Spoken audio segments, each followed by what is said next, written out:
Hello friends, welcome to our YouTube channel TSB classes. तो कैसे हैं आप सब? आई होप आप लोग बिल्कुल ठीक होंगे। तो चलिए आज की वीडियो में हम डिस्कस करेंगे यूपी डीएलएड थर्ड सेमेस्टर का जो आपका पेपर 5 है, यानी कि सामाजिक अध्ययन। आज उसकी चैप्टर 4 की क्लास होने वाली है। तो आप सभी को पता है कि आप सभी का जो है समावेशी शिक्षा और शैक्षिक मूल्यांकन की क्लास जो है वो कंप्लीट हो चुकी है। और आज से हम अब जो है आपका सामाजिक अध्ययन की क्लास कंटिन्यू कर रहे हैं। तो चलिए देखते हैं आज की क्लास में हम पढ़ने वाले हैं यूरोपीय शक्तियों का भारत में आगमन एवं ईस्ट इंडिया कंपनी। यानी इस चैप्टर में हम पढ़ेंगे कि हमारे भारत में जो यूरोप के लोग आए, ठीक, कौन कौन है वो जो आए, किस किस मार्ग से आए, ठीक, जो सारी स्टोरी है उसको हम पढ़ेंगे। और एक बात और ध्यान रखिएगा, इसको स्टोरी के फॉर्म में समझते हुए सुनते हुए चलेंगे तो चीजें अच्छे से माइंड में सेट हो जाएंगी। ठीक, तो चलिए स्टार्ट करते हैं। सबसे पहले हम देखेंगे व्यापारिक मार्ग। ठीक, तो समझिएगा, 16वीं शताब्दी से भारत से व्यापार करने के लिए यूरोपीय शक्तियों ने भारत आना शुरू किया, जिसमें पुर्तगाली, डच, फ्रांसीसी और ब्रिटिश प्रमुख थे। भारत और यूरोप के बीच व्यापार जल और थल द्वारा होता था। व्यापार 3 मार्गों से होता था। समझिएगा, 16वीं शताब्दी की बात चल रही है और 16वीं शताब्दी में भारत से व्यापार करने के लिए आपके यूरोप के जो लोग थे वो भारत में आना स्टार्ट कर दिए थे। और जो वो लोग थे वो कौन थे? यूरोप के जो लोग थे वो थे आपके पुर्तगाली, ठीक है, पुर्तगाल के लोग थे, डच के लोग थे, फ्रांसीसी थे और ब्रिटिश थे। ठीक, ये सब जो है हमारे भारत पे व्यापार करने के पर्पज से आना स्टार्ट कर दिए थे। और जो इनके आने का जो रास्ता था, व्यापार करने का जो रास्ता था वो क्या था? आपका जल, यानी आपके समुद्री मार्ग से आते थे, और थल यानी आपके रोड बाई आते थे। ठीक है, व्यापार 3 मार्गों से होता था। जो आपका व्यापार है वो 3 मार्गों से होता था। पहला मार्ग जो है वो देखते हैं।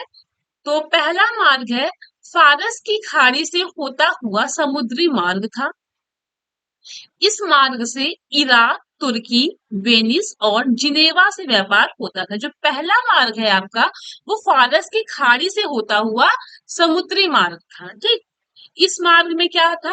इराक आता था, तुर्की आता था, वेनिस, जिनेवा, ये सारे जो है आपके देश आपके मार्ग इस मार्ग में पड़ते थे। ठीक है, अगला है आपका लाल सागर से अलेक्जेंड्रिया का था। दूसरा जो आपका मार्ग था यानी रास्ता था वो कौन सा था? लाल सागर से अलेक्जेंड्रिया का। ठीक, जहां से समुद्र द्वारा वेनिस और जिनेवा को जाया जाता था। यानी इस रास्ते में आपके जो है वेनिस और जिनेवा को जाया जाता था। तीसरा है आपका, देखिएगा, मध्य एशिया से मिस्र और यूरोप के लिए था। यानी आपके जो मध्य एशिया है वहां से आपके मिस्र के लिए और यूरोप के लिए आपके रास्ते थे। तो ये 3 मार्ग थे जहां से व्यापार का वो मतलब व्यापारिक जो मार्ग था। तो ये 3 मार्ग के बारे में हमने अभी यहाँ पढ़ा। ठीक है, तो देखते हैं इसी तरह यूरोप के सभी क्षेत्रों में भारत की वस्तुओं के वितरण के लिए वेनिस और जिनेवा प्रमुख व्यापारिक केंद्र थे। समझिएगा, कहने का मतलब ये है कि अगर ये इंडिया है, हमारा ये भारत है, तो भारत आने के लिए यहाँ पे अनेक और देश पड़ते थे। जैसे कि आप सभी ने पढ़ा, पहला है आपका फारस की खाड़ी से जब आते थे इंडिया तो इराक, तुर्की, वेनिस, जिनेवा पड़ता था। लाल सागर से जब आते थे तो भी आपका वेनिस, जिनेवा पड़ता था, है ना? तो वही कहा जा रहा है। तो इस तरह यूरोप के सभी क्षेत्रों में भारत की वस्तुओं के वितरण के लिए वेनिस और जिनेवा प्रमुख व्यापारिक केंद्र थे। यानी आपके जो यूरोप के लोग थे वो हमारे भारत में जब आए व्यापार के लिए तो जो वस्तुओं का उन्होंने जो है वस्तुओं का जो उन्होंने व्यापार किया वो जो आपके रास्तों में या जो भी उनके रास्ते में देश वगैरह जो भी पड़ा वहां पे भी उन्होंने व्यापार किया, है ना? मतलब चीजें यहाँ से खरीद के ले गए तो वहां उन्होंने बेचा। तो वही कहा जा रहा है कि वितरण के लिए यानी जो उन्होंने वस्तुएं ली हैं उसके वितरण के लिए वेनिस और जिनेवा प्रमुख व्यापारिक केंद्र है। यानी यहाँ से सामान उठाते थे और वो ले जाते थे। तो उनका मुख्य केंद्र जो था व्यापारिक का वे वेनिस और जेनेवा था। ठीक है, चलिए आगे देखते हैं। 15वीं शताब्दी यानी 1453 में 1453 में कुस्तुन कुस्तुनतुनिया पर तुर्कों ने अपना अधिकार कर लिया। कुस्तुनतुनिया व्यापार मार्ग का मुख्य द्वार था, परंतु व्यापार के लिए यूरोप के व्यापारियों को कुस्तुनतुनिया नगर पार करना ही पड़ता था, लेकिन तुर्कों द्वारा मार्ग पर कब्जा होने के कारण यूरोप और भारत के बीच व्यापार को बहुत बड़ा धक्का लगा। चीजों को समझिएगा, देखिएगा, जो हमने 3 मार्ग पढ़े जिसके मतलब की सहायता से यूरोप के लोग हमारे भारत पे आते थे व्यापार करने के लिए, ठीक। तो जो जिस मार्ग से वो आते थे उसी मार्ग में एक आपका क्या पड़ता था, कुस्तुनतुनिया नामक जो है आपका नगर पड़ता था, जहां पे क्या होता था कि उस नगर से होके भारत आना पड़ता था, ठीक। तो आपके जो कुस्तुनतुनिया थे वहां पे तुर्कों का अधिकार था, ठीक है, क्या था, तुर्कों का अधिकार था। तो वहां पे जो है आपके कुस्तुनतुनिया उन्होंने क्या किया कि उस मार्ग पर कब्जा कर लिया। उससे क्या हुआ कि यूरोप के जो लोग थे वो हमारे भारत पे आ ही नहीं पाए और उनके व्यापार को बहुत बड़ा ठप्पा यानी धक्का लग गया, ठीक। फिर से समझ लेते हैं। 15वीं शताब्दी शताब्दी 1453 ईस्वी में कुस्तुनतुनिया पर तुर्कों ने अपना अधिकार कर लिया। कुस्तुनतुनिया एक नगर का नाम है, यहाँ पे तुर्क लोगों ने अपना अधिकार कर लिया। और जो आपका कुस्तुनतुनिया है वो एक व्यापारिक मार्ग का मुख्य द्वार था, यानी जिस मार्ग से आपके यूरोप के लोग आते थे वो इसी रास्ते से होके जाते थे, ठीक है। यानी अगर उनको व्यापार के लिए भारत आना पड़ता था तो वो कुस्तुनतुनिया के रास्ते से ही होके उनको आना पड़ता था, ठीक। लेकिन तुर्कों द्वारा क्या हुआ कि उन्होंने उस आपके मार्ग पर कब्जा कर लिया और फिर यूरोप के लोग हमारे भारत आ ही नहीं पाए, अवरुद्ध हो गए, बीच में रास्ता ही खत्म हो गया, जिससे कि क्या हुआ, व्यापार को बहुत बड़ा धक्का लगा, यानी व्यापार को बहुत बड़ा नुकसान हुआ, ठीक। चलिए आगे देखते हैं। समुद्री मार्ग की खोज, एक चीज नोट कर लीजिएगा, आप लोग को आप लोग ये पढ़ते होंगे कि भारत की खोज है ना, तो भारत की खोज तो नहीं, भारत तो अपनी जगह पे बहुत समय से पहले था, बट भारत तक पहुंचने के लिए समुद्री खोज का जो निर्माण, समुद्री मार्ग का जो खोज हुआ वो चीज है, ठीक। अभी आगे पढ़ेंगे तो वहां समझिएगा। चलिए देखते हैं। समुद्री मार्ग का खोज, जब वो रास्ता आपका ब्लॉक हो गया, यानी जब वो रास्ता कब्जा कर लिया गया, तो फिर वहां आने के लिए, यानी भारत, यूरोप से भारत आने के लिए कोई ना कोई रास्ता तो खोजना पड़ेगा, तो वही कहा जा रहा है समुद्री मार्ग का खोज। तो अब यूरोप वासियों ने व्यापार के लिए नए समुद्री मार्ग की खोज करना आरंभ कर दिया। साथ ही राज्यों के राजाओं और रानियों को धन, धर्म और ध्वज के सपने दिखाए, जिससे राजाओं ने समुद्री यात्रों का खर्चा देने लगे। कहने का मतलब ये है कि आपके जो यूरोप के लोग थे उन्होंने व्यापार के लिए क्या किया कि नया समुद्री मार्ग की खोजना शुरू कर दिया, ठीक। अब जब उनको मार्ग खोजना है, यानी वो मार्ग खोजेंगे, फिर समुद्र समुद्र का यात्रा करेंगे, तो उसमें कुछ ना कुछ खर्च तो लगेगा। तो उस खर्च को, मतलब कि वो खर्च के लिए पैसा इकट्ठा करने के लिए यूरोप के लोगों ने क्या किया कि वहां के जो राज्य थे वहां के राजा को, रानी को धन का लालच देने लगे, धर्म और ध्वज का लालच देने लगे कि मैं अगर उस जगह पे जाऊंगा तो मैं वहां पे आपके धर्म का प्रचार करूंगा, आपके जो है राज के ध्वज का प्रचार करूंगा, ठीक। तो उन्होंने क्या किया, यूरोप के लोग ने राजा और रानियों को धन, धर्म और ध्वज के सपने दिखाए, जिससे क्या हुआ कि राजाओं ने उनको मतलब कि धन दिया, जिससे क्या हुआ कि उन्होंने अपनी समुद्री यात्राओं में उस धन को खर्च किया, ठीक है। कहने का मतलब ये है कि अगर आप कहीं ट्रेवल कर रहे हैं तो उसके लिए पैसे की आवश्यकता पड़ेगी ही, तो सेम वही चीज है कि यूरोप वासियों के लोग जब समुद्री मार्ग खोज रहे थे तो उनको पैसे की आवश्यकता पड़ी, तो उन पैसों की आवश्यकता पड़ी, तो वो क्या किए कि राज्य के जो राजा और रानी थे उनसे उन्होंने जो है धन, धर्म और ध्वज का लालच करके दिला के उनसे उन्होंने पैसे, ठीक है। चलिए आगे देखते हैं।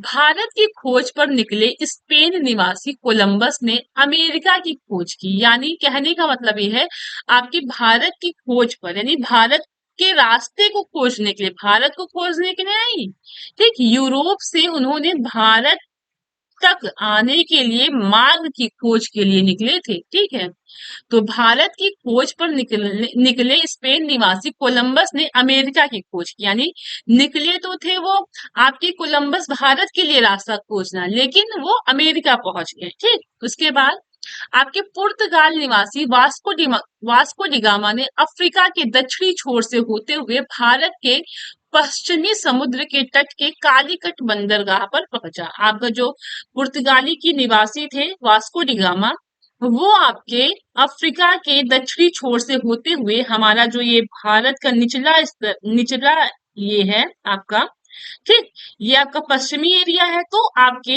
यहाँ से ये आया और इधर कालीकट का जो बंदरगाह है वहां पर वो पहुंच गया। ठीक, अब पुर्तगाली को हिंद महासागर होते हुए पूर्वी द्वीप समूह का नया जलमार्ग मिल गया। यानी आपके जो पुर्तगाली के लोग थे उनको नया मार्ग मिल गया। अब यूरोप और भारत के बीच व्यापार पुनः आरंभ हो गए।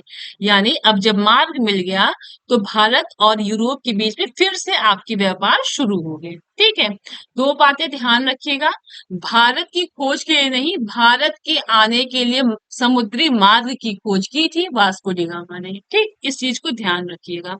चलिए आगे देखते हैं।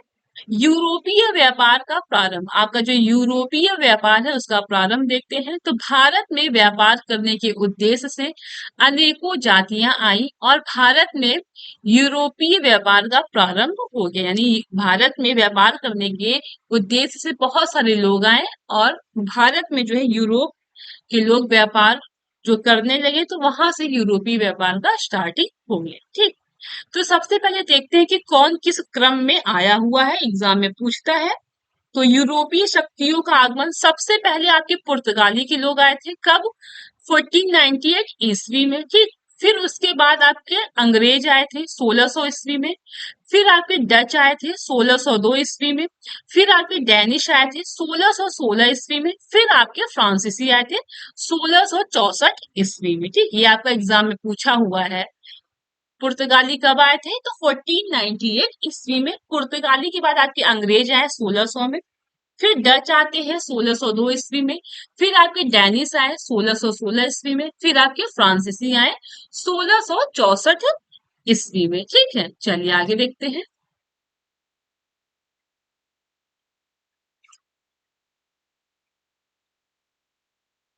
तो अब हम पढ़ेंगे भारत में पुर्तगालियों का आगमन, यानी भारत में पुर्तगालियों का आगमन कब हुआ। तो अभी हमने आगे पढ़ा था वही चीजें फिर से देखते हैं। तो 1498 ईस्वी में वास्को डिगामा भारत आया और उसके आने के साथ ही एक नए युग का प्रारंभ हो गया। अब भारत और पुर्तगाल के बीच व्यापार प्रारंभ हो गया। यानी अभी हम लोगों ने पीछे पढ़ा था, तो 1498 में आपका वास्को डिगामा भारत आया था और उसके आने से एक नया युग स्टार्ट हो गया। यानी आपका व्यापार तो बंद हो गया था, है ना, तो उसके आने से क्या हुआ कि नया टाइम स्टार्ट हो गया और भारत में जो है, भारत और पुर्तगाल के बीच में फिर से आपका व्यापार शुरू हो गया। अब भारत और पुर्तगाल के बीच व्यापार प्रारंभ हो गया। ठीक है, उनका व्यापार स्टार्ट हो गया। पुर्तगाल व्यापारियों ने भारत में कालीकट, गोवा, दमन द्वीप एवं हुगली के बंदरगाहों में अपनी व्यापारिक कोठियां स्थापित की। इसके द्वारा पुर्तगाल के व्यापार में अधिकाधिक वृद्धि हुई। गोवा पर अधिकार करके उसे पुर्तगाली सत्ता एवं संस्कृति का केंद्र बनाया। ठीक, चीजों को समझिएगा। कहने का मतलब ये है, आपका जो पुर्तगाल के लोग थे वो 1498 में जब वास्को डी गामा ने भारत के समुद्री मार्ग का खोज किया, तभी से क्या हुआ कि फिर से पुनः भारत और पुर्तगाल के बीच में व्यापार शुरू हो गया। ठीक, और जो आपके पुर्तगाली के जो लोग थे उनके आने का जो रास्ता था वो आप सभी को पता है, हिंद महासागर के आते हुए पश्चिमी भारत का जो भाग है। पश्चिमी भारत कौन सा है आप सभी को पता है, यहाँ पे मैं आपको बना के दिखा देती हूँ। ये आपका जो निचली एरिया है यही आपका जो पश्चिमी भाग है, यही पे तो आपका मुंबई, गोवा, वेस्ट बंगाल, यही पे सब तो है ना, केरल वगैरह। तो यहाँ पे जो भी जितने भी आपके द्वीप थे वहां पे उन्होंने क्या किया, अपनी व्यापारिक कोठियां बना ली, यानी वो आए हैं व्यापार के लिए, लेकिन उन्होंने अपने बड़े बड़े बिल्कुल आलीशान से उन्होंने अपनी महल या कोठियां स्थापित कर ली, ठीक। और गोवा पर क्या किया, इन्होंने अधिकार कर लिया और वहां पे पूरा उन्होंने अपनी संस्कृति जो है फैला दिया। आज के टाइम पे भी अगर आप गोवा में जाएंगे तो आपको गोवा में अधिक से अधिक चर्च वगैरह देखने को मिलेगा, ठीक है। वहां की बिल्डिंग, वहां की चीजें आप देखेंगे तो आपको लगेगा कि हाँ, यहाँ का जो है बहुत डिफरेंट है हमारे अदर जगह से, क्योंकि वहां जो आपका समुद्री एरिया के जो सटे हुए आपके द्वीप हैं या जो राज्य वगैरह है, वहां पे जो है लोगों ने व्यापार किया था बहुत पहले, क्योंकि समुद्री मार्ग से ही सब आते थे, तो उनको आसानी रहती थी, तो इसलिए ये इसी एरिया में रह गए और इस एरिया में इन्होंने अपने संस्कृति का केंद्र बनाया। और गोवा में तो आप अधिक से ज्यादा आपको चर्च ही देखने को मिलेगा। चलिए आगे देखते हैं। उसके बाद भारत में डचों का आगमन देखते हैं। तो पुर्तगालियों को मिले व्यापारिक लाभ को देखकर डॉलैंड निवासी, जिन्हें डच कहते हैं, उन्होंने भारत की ओर अपना ध्यान केंद्रित किया। यानी देखिएगा, जैसे कि आप सभी में से एक इंसान अगर कोई व्यापार कर रहा है और उसको बहुत ज्यादा लाभ मिल जाए, तो उनके ग्रुप का जो कोई और लोग होगा उसको भी देख के मन करेगा कि मैं भी ये व्यापार करूं और मुझे भी लाभ मिलेगा, है ना। तो सेम वही कंडीशन यहाँ पे भी है। आपके जब पुर्तगालियों को व्यापार में बहुत ज्यादा लाभ मिला, तो जो डॉलैंड जो देश है, वहां के जो निवासी थे, जिन्हें डच कहते हैं, उन्होंने भी अपना ध्यान जो है भारत की ओर केंद्रित किया, ठीक। तो डचों को भारत आने के बाद पुर्तगालियों से व्यापारिक प्रतियोगिता हुई, यानी जब आपके डच भारत में आए तो पुर्तगालियों से क्या हुआ, आपके व्यापार को लेके कंपटीशन हुआ, ठीक।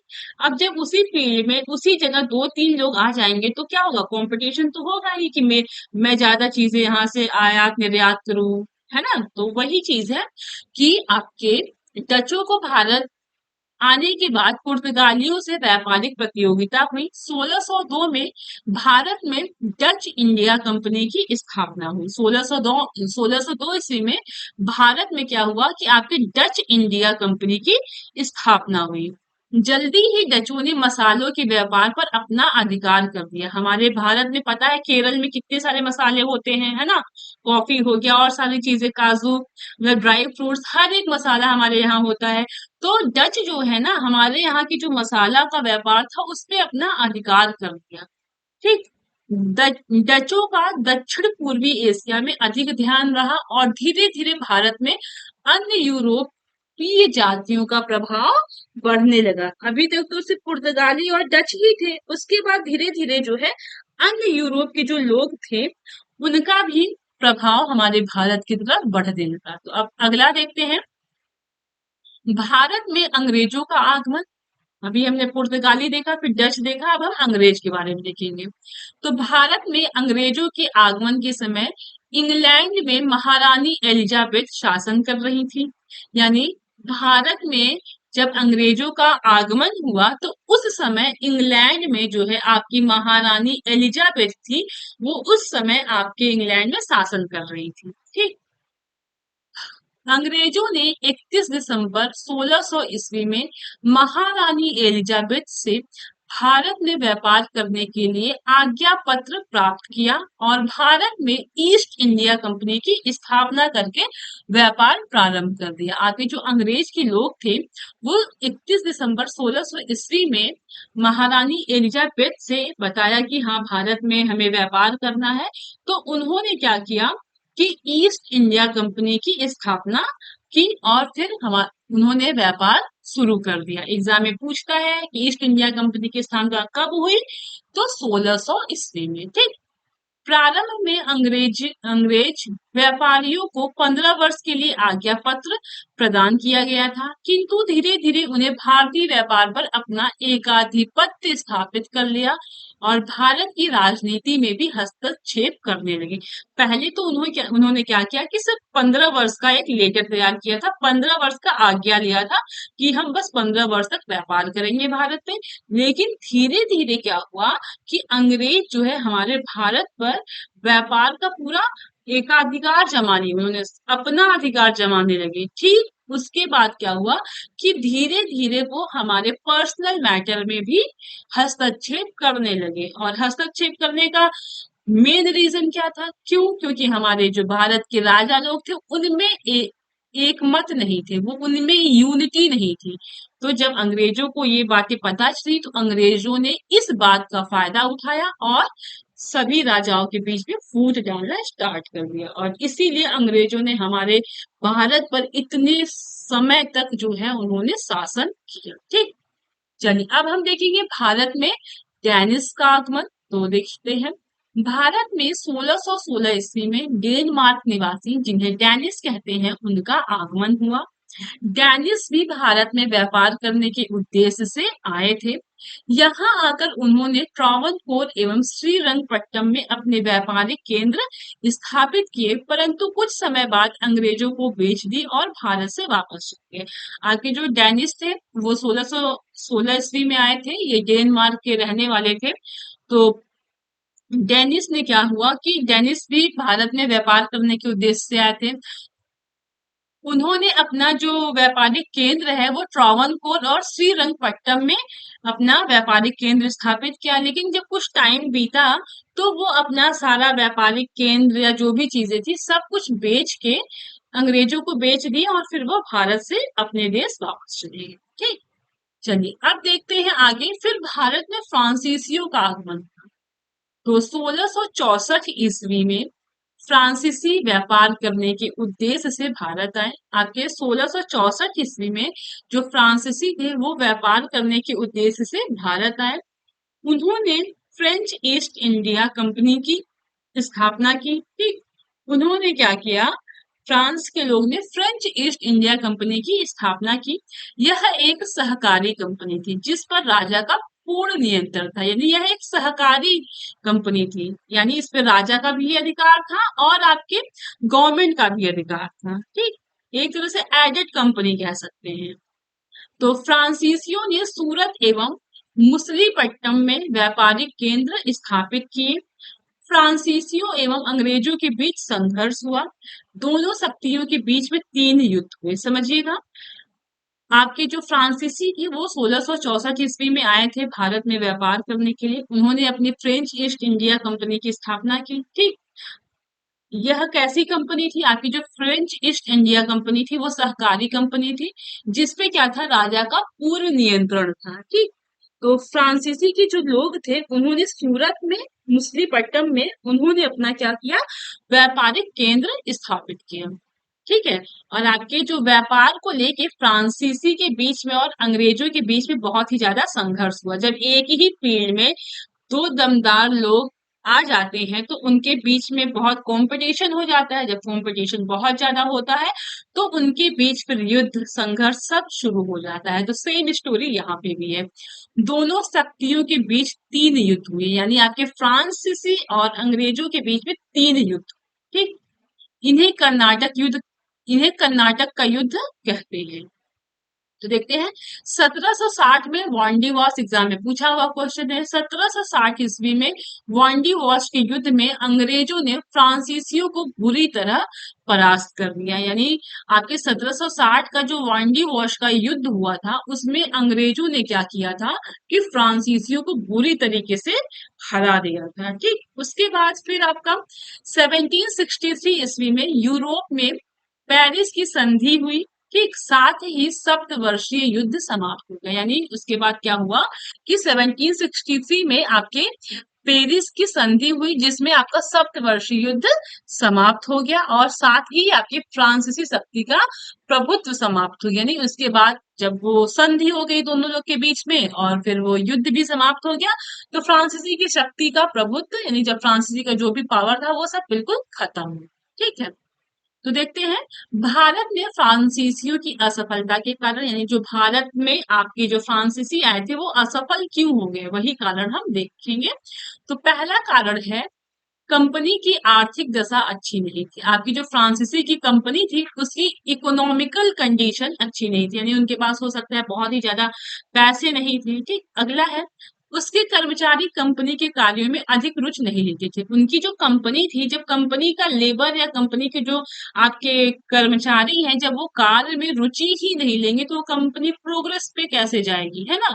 तो एक रीजन असफलता का ये भी था। अगला है, उनमें परस्पर मतभेद या एकता का अभाव था। उनके बीच में क्या था कि मतभेद था, उनके अंदर यूनिटी नहीं थी। तो जब किसी के अंदर यूनिटी नहीं रहेगी, दो लोग में आपसी मतभेद होगा, तो इंसान कभी सफल नहीं हो सकता है। ठीक। अगला है आपका, उनकी सरकार कंपनी के मामलों में ध्यान नहीं देती थी।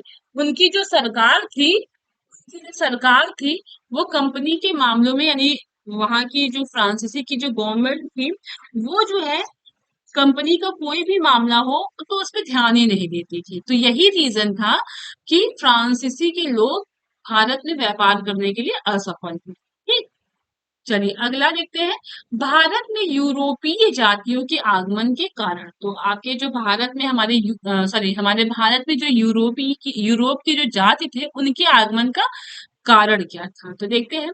पहला है आपका, भारत आर्थिक दृष्टि से संपन्न देश था। यानी उस टाइम पे हमारा जो भारत था वो आर्थिक दृष्टि से, यानी इकोनॉमिकली बहुत ही ज्यादा संपन्न देश था, इसीलिए सब आके हमारे भारत पे व्यापार किए। सोचिए, मुगल काल में कितने कितने लोगों ने लूटा था, और फिर उसके बाद पूरा धन, है ना, हीरा जवाहरात सब लूट के लेके चले गए, फिर भी भारत सोने की चिड़िया कहलाती थी। उस टाइम कितनी अच्छी कंडीशन थी, और इस टाइम तो बेरोजगारी, भूखमरी सब कुछ हो गया है।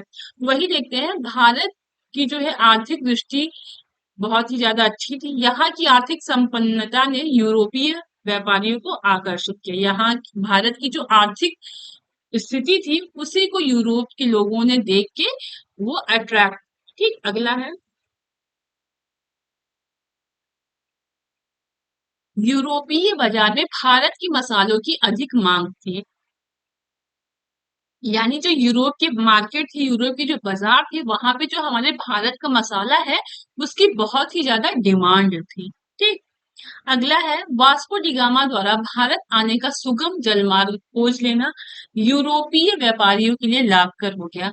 देखिए, जब वो रास्ता बंद हो गया, तो उसके बाद जब वास्को डी गामा ने भारत आने के लिए जब आपका जलमार्ग जब उसने खोज लिया, तो यूरोपीय व्यापारियों के लिए ये क्या हुआ, बहुत ही लाभकर सिद्ध हुआ। फिर उन्होंने क्या किया कि व्यापार को स्टार्ट कर दिया। ठीक। अगला है आपका, भारत की मिट्टी के बर्तनों की मांग यूरोपीय देशों में अधिक थी। यानी हमारे जो भारत की चीजें थी, चाहे वो मसाला हो गया, चाहे वो मिट्टी के बर्तन हो गए, उनकी डिमांड यूरोप के देशों में बहुत ही ज्यादा थी। ठीक। भारत में कुटीर उद्योग एवं कच्चे माल की अधिक संभावना का होना, यानी हमारे भारत में जो कुटीर उद्योग थे, छोटे छोटे जो उद्योग थे, चाहे वो शिल्पकारी हो, चाहे वो हस्तकला हो। ठीक। तो इन सब चीजों से भी वो लोग बहुत ही ज्यादा अट्रैक्ट हुए, यहाँ की चीजें वो लेके जाते थे अपने यहाँ। कच्चे माल की भी चीजें बहुत ज्यादा जो है पाई जाती थी। तो इस वजह से आपके पुर्तगाली के लोग हमारे भारत में व्यापार करने के लिए आकर्षित हुए। ठीक। तो यही आज हमने पढ़ा पूरा चैप्टर 4, कि हमारे भारत में पुर्तगालियों का क्या स्टोरी था, कैसे वो आए, कौन कौन लोग आए, किन्होंने कैसा जो है आपका व्यापार किया। ठीक। तो कल की क्लास में अब हम अंग्रेजों के बारे में पढ़ेंगे। तो आई होप आपको क्लास अच्छी लगी हो। क्लास जैसी भी लगी हो, कमेंट के थ्रू जरूर बताइएगा। मिलते हैं कल की क्लास।